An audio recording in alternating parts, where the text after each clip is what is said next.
रात के लगभग 11 बज रहे थे। सड़क पे इक्का दुक्का गाड़ियां ही चल रही थीं। अपनी नाइट शिफ्ट खत्म करके अंकिता और रश्मिका बस स्टॉप पर खड़ी थीं। आज तो बहुत देर हो गई, पता नहीं घर जाने के लिए कोई साधन मिलेगा भी या नहीं।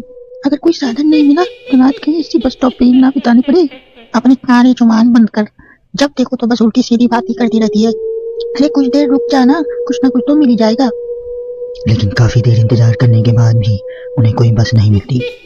धीरे धीरे समय के साथ सड़क पे चलती हुई गाड़ियों का दिखना भी बंद हो जाता है। अरे ये देख, अब तो सड़क पे एक भी गाड़ी भी नहीं दिख रही है।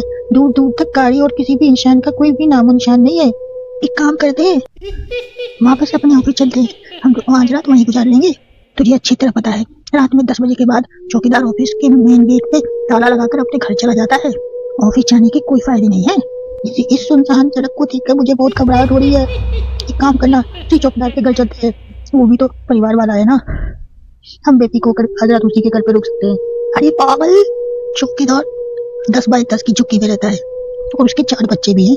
मतलब अब वो हमें अपने घर में कौन सी जगह देगा रहने को बोला। अब तू ना ये बेकार की बात बंद कर और चुपचाप खड़ी रह, शायद कोई लिफ्ट ही मिल जाए। फिर काफी देर इंतजार करने के बाद एक नीले रंग की बस उनके सामने आकर रुकती है। बस का दरवाजा खोल कंडक्टर उनसे कहता है, कहिए कहाँ जाना है आप दोनों को? देखिए मेरी पूरी बस खाली है, आप जहाँ बोलेंगी वहाँ आप दोनों को छोड़ दूंगा। इतना कहकर कंडक्टर मुंह में भरी पिचकारी सड़क पर दे मारता है।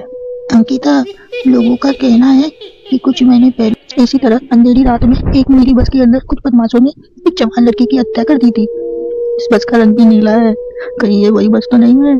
कंडक्टर रश्मिका की बात सुन लेता है और मुस्कुराते हुए कहता है, देखिए मैडम, उस घटना के बारे में मैंने भी सुना है। माना कि उस बस का रंग और मेरी बस का रंग एक ही है, लेकिन दुनिया में एक ही रंग की बस तो नहीं है ना। ये तो बस एक इत्तेफाक है। देखिए हमारी बस में एक मैडम पहले से ही बैठी हैं, आप देख सकती हैं। अंकिता गर्दन उठा के देखती है तो बस के पीछे वाले हिस्से में एक लड़की कंबल ओढ़े बैठी हुई थी। सही बोल रहे हैं भैया, बस में पहले से एक लड़की बैठी है।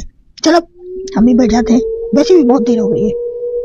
अरे रुकना, रुक जाना अंकिता, मुझे बहुत डर लग रहा है। अरे रुकना, रुक जाना अंकिता, मुझे बहुत डर लग रहा है। अरे तुझे अगर इतना ही डर लग रहा है तो तू यही खड़ी रह, मैं तो जा रही हूँ। अरे तू मुझे छोड़ के कहाँ जा रही है? रुक, मैं भी चल रही हूँ। दोनों बस में जाकर बैठ जाते हैं। देखते ही देखते ड्राइवर बस को तेज रफ्तार में चलाना शुरू कर देता है। तभी रश्मिका की नजर पीछे बैठी हुई उस लड़की पर पड़ती है। उस लड़की की लाल आंखें और आधा जला हुआ चेहरा देखकर रश्मिका घबरा जाती है। सुन अंकिता, हमारे पीछे जो लड़की बैठी है ना, उसकी आंखें एकदम खून की तरह लाल और चेहरे किसी चुड़ैल की तरह डरावना दिख रहा है। अरे छोड़ ना, कौन कैसा दिख रहा है? मुझे इन सब बातों में कोई दिलचस्पी नहीं है। मैं थोड़ी देर सोना चाहती हूँ, इसलिए तू अब अपनी ये बड़बड़ बंद कर, समझी? बेफिक्र होकर अंकिता अपनी आंखें बंद कर नींद की झपकी लेने लगती है। बस तब तक घने जंगल वाले रास्ते में पहुंचती है। चारों तरफ गहरा अंधेरा था और जंगली जानवरों की आवाजें रश्मिका को और भी ज्यादा डरा रही थी। थोड़ी देर में बस एक बरगद के पेड़ के पास से गुजरती है।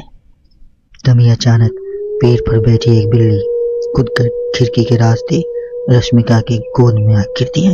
हाँ मर गई, अरे मर गई, अरे कोई तो बचा लो, अरे मर गई, कोई तो बचा लो। रश्मिका के चिल्लाने से अंकिता की आंख खुल जाती है और वो भी घबराकर इधर उधर देखने लगती है।